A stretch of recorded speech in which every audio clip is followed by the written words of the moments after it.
देख रहे हैं खबर दर खबर शम्स तबरेज़ कासमी के साथ।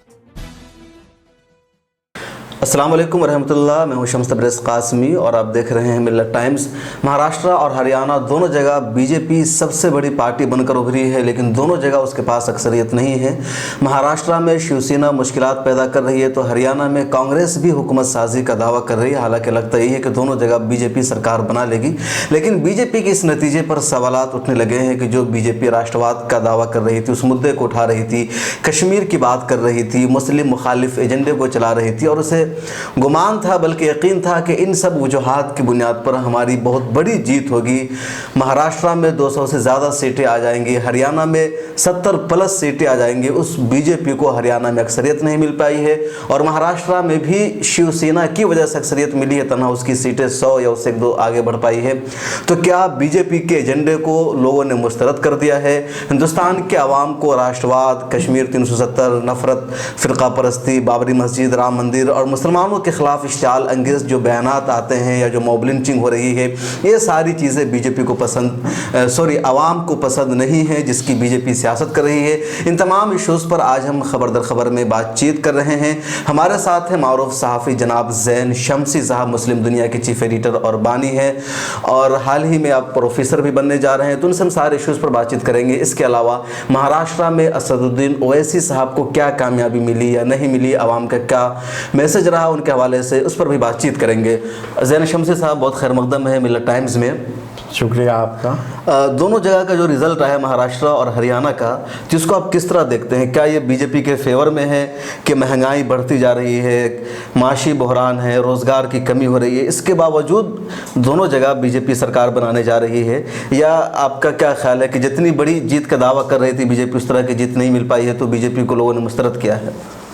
देखिए, सबसे पहले तो मैं ये कहना चाहूँगा इस मामले में कि ये न बीजेपी की जीत है, न ही अपोजिशन की जीत है। ये सबसे बड़ी जीत है जमहूरी सिस्टम की जीत है। मैं इसलिए ये कह रहा हूँ कि जब भी कोई हुकूमत बेलगाम होगी तो वो किसी भी पैमाने पर जा सकती है। ये दोनों जगह आपको एक मजबूत अपोजिशन मिल गया है। पोजीशन मिल गया मजबूत। ये अपोजिशन का मिलना जमहूरी निज़ाम के लिए बहुत ज़रूरी था, जो बहुत दिनों से महसूस कर रहा था भारत कि हम अपोजिशन लेस हो गए हैं। लेकिन साथ ही साथ इसमें एक बहुत बड़ी बात यह है कि अपोजिशन क्यों ख़त्म हुआ था। कहा जाता था कि जब तक मोदी नहीं जीत रहे हैं, राहुल हार रहे हैं, इस दोनों इलेक्शन में राहुल गायब हैं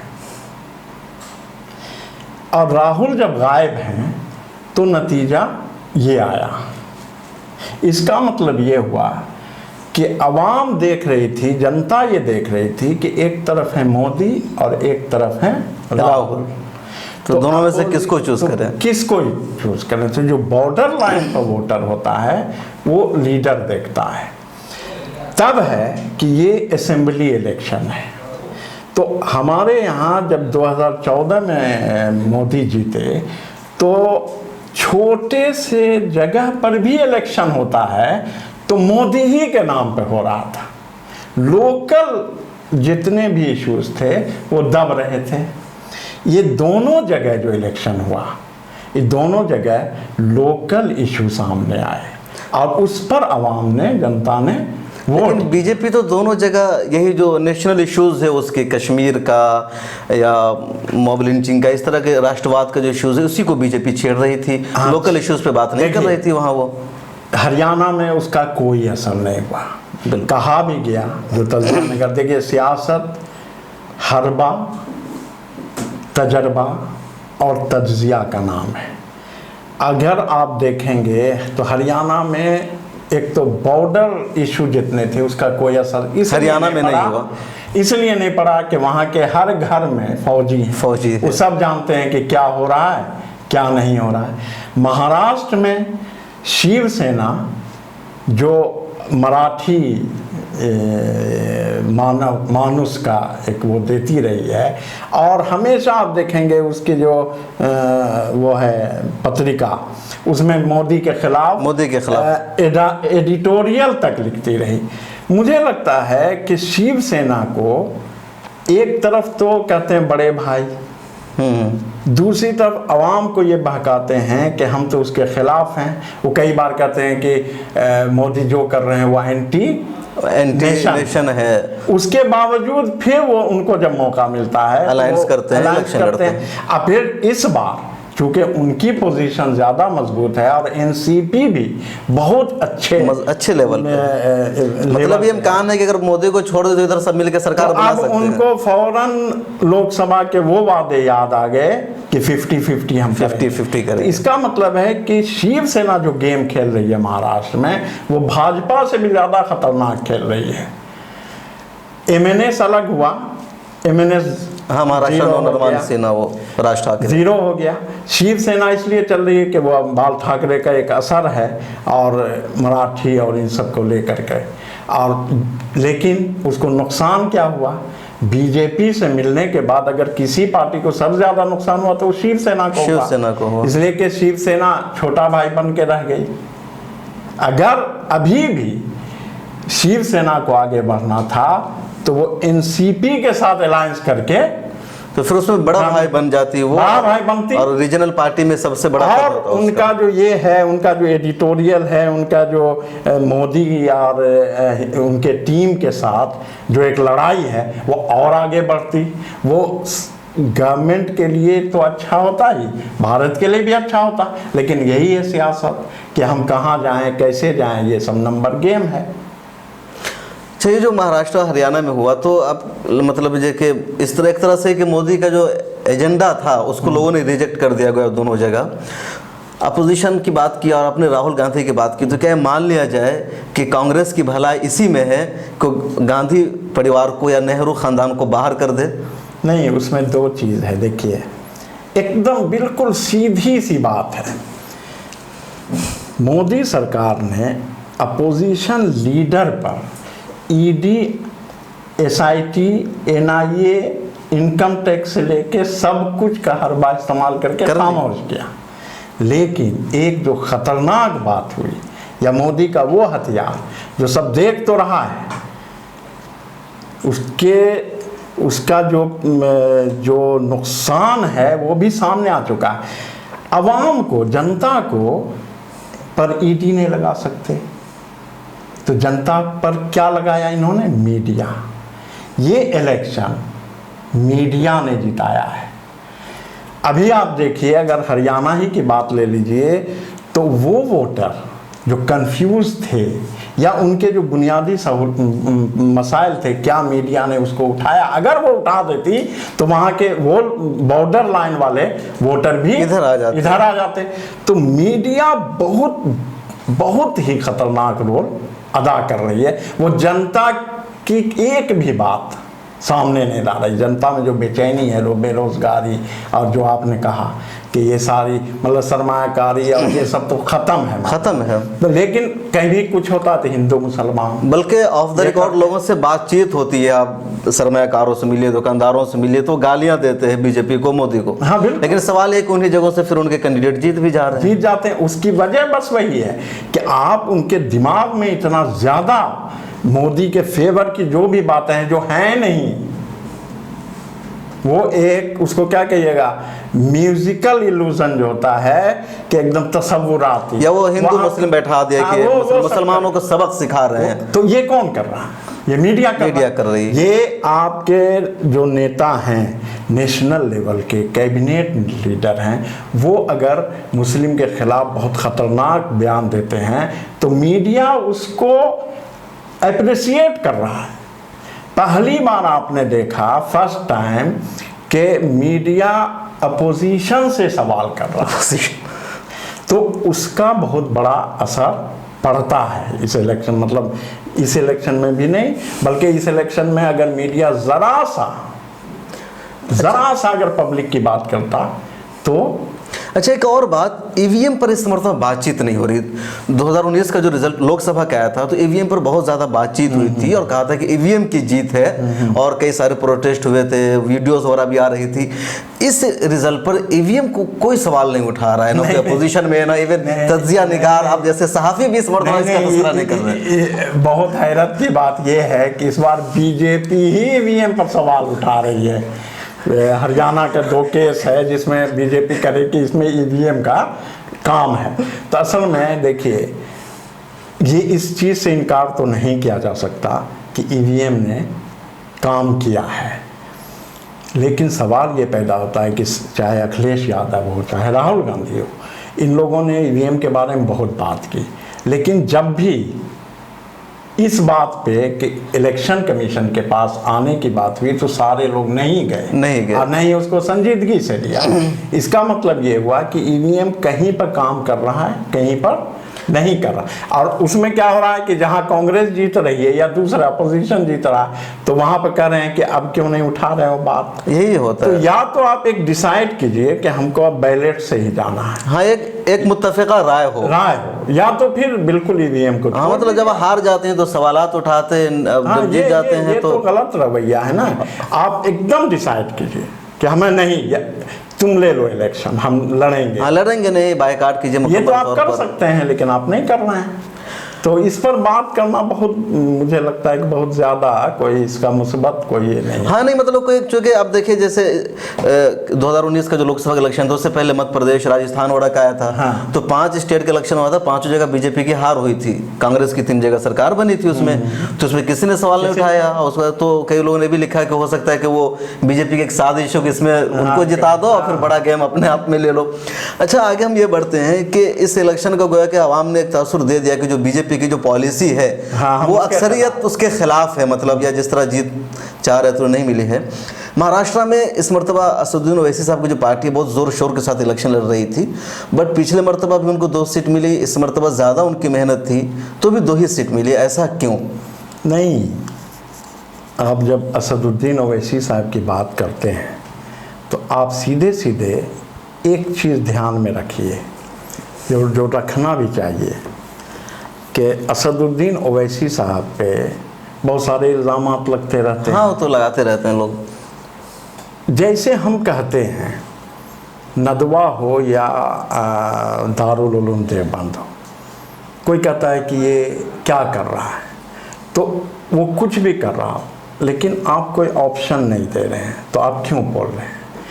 उसी तरह MIM की जिस तरह से फैल रही है तेलंगाना, महाराष्ट्र और बिहार, तो आपके पास कोई ऑप्शन है। अगर हम मुस्लिम लीडरशिप की बात करें या करते हैं तो हम मुस्लिम लीडर से क्या तवक्को रखते हैं? यही ना कि वो मुसलमान की बात करेगा, वो मुसलमान के हक़ की बात करेगा, वो मुसलमानों को जो चाहिए वो मांगेगा सरकार से। तो असदुद्दीन ओवैसी तो वही कर रहे हैं, तो आप उसको रिजेक्ट क्यों कर रहे हैं?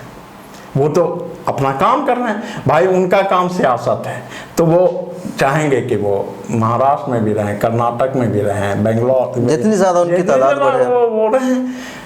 मैं भी पर्सनली कह रहा हूँ कि मैं भी ये चाहता हूँ कि कम से कम 5 स्टेट में MIM का एक ही कोई कैंडिडेट हो, लेकिन हो।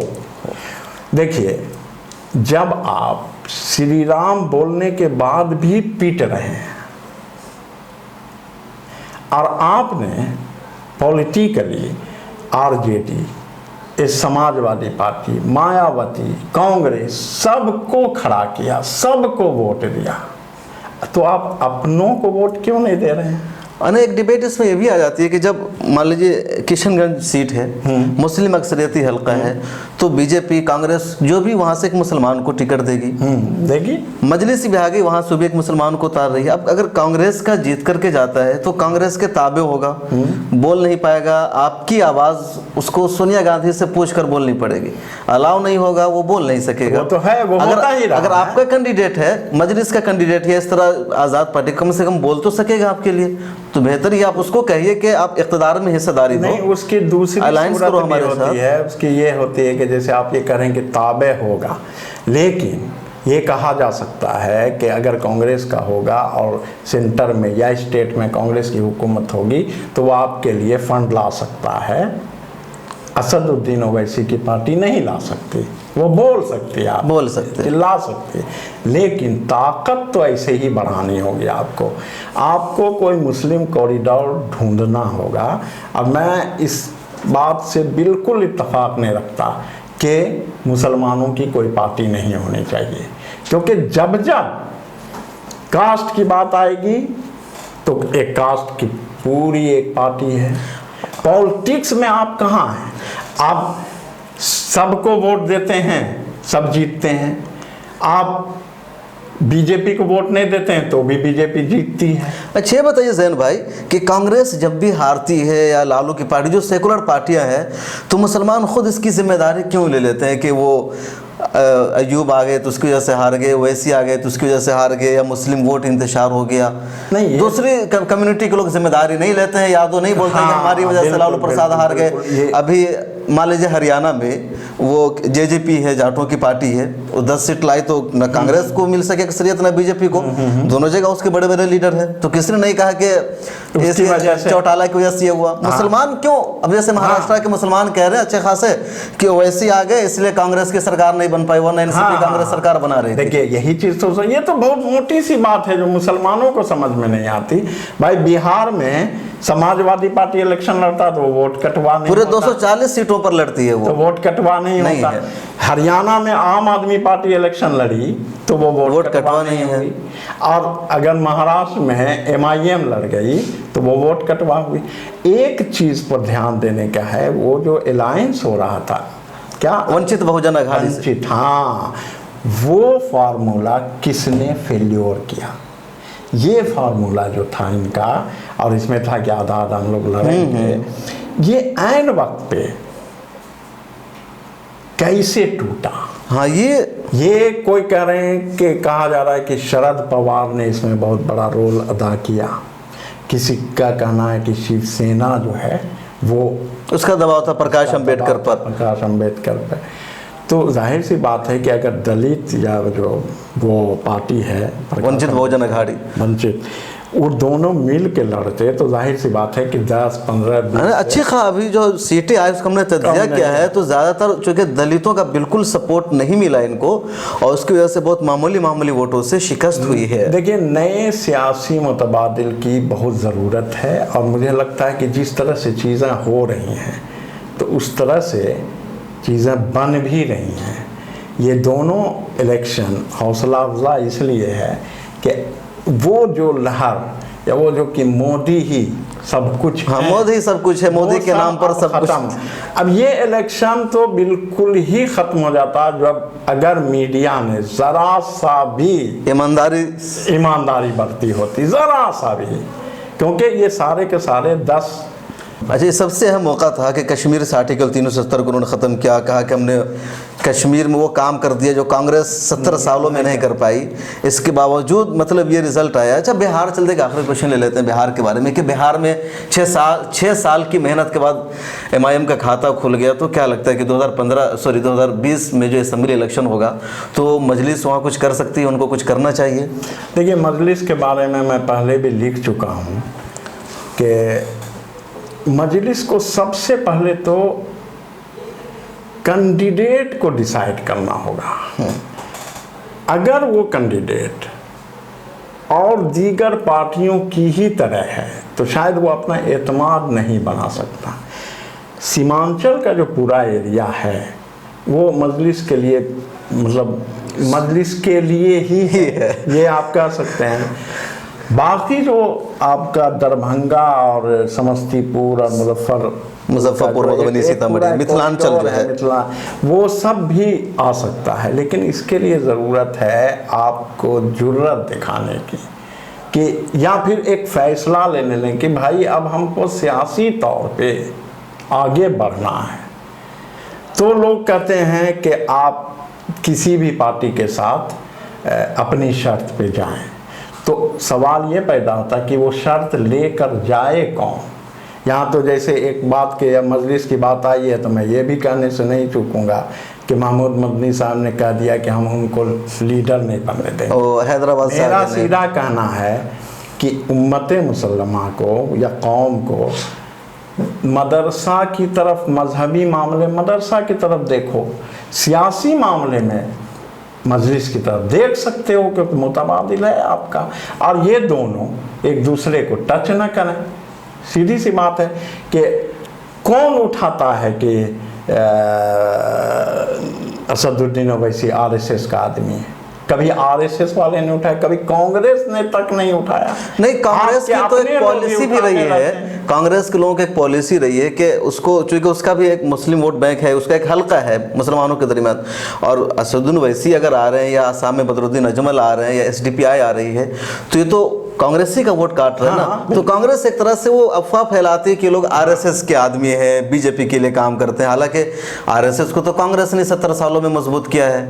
हाँ, तो वही बात है ना कि आप उनके खिलाफ जो चीज जो भी पढ़ते हैं, अरे खौफ डर भी मुसलमानों को दिखाते हैं, हाँ, बीजेपी आ जाएगी तो तुम्हारा ये हो जाएगा। असल में अपना घर ना टूटे इसलिए उनको बदनाम करते हैं। और यही चीज़ें हैं जो मुसलमानों को समझने की ज़रूरत है। और हमारे साथ थे ज़ैन शमसी साहब आज खबर दर खबर में, जिन्होंने कहा कि महाराष्ट्र और हरियाणा का जो रिज़ल्ट आया तो हौसला अफजा रिज़ल्ट है और मोदी ही सब कुछ है, वो चीज़ें अब ख़त्म हो गई है और मतलब आवाम चीज़ों को देख रही, रियलिटी को देख रही, उसी बुनियाद पर वोट दिया गया है। और एक और बात जिन्होंने कही कि सियासत में मुसलमानों को मजलिस की तरफ देखना चाहिए, मजहबी मामलात में जो दीनी अदारे हैं उसकी तरफ देखना चाहिए, यानी मुसलमानों के लिए मजलिस ही इस वक्त सियासत कर रही है। आपकी इस बारे में क्या राय है, आप क्या सोचते हैं, आपका क्या तबसरा है, कमेंट्स बॉक्स में ज़रूर बताइए। हमें आपकी राय और तबसरे का इंतज़ार रहेगा। और फिर मुझे दीजिए इजाज़त, खुदा हाफिज़, बहुत शुक्रिया।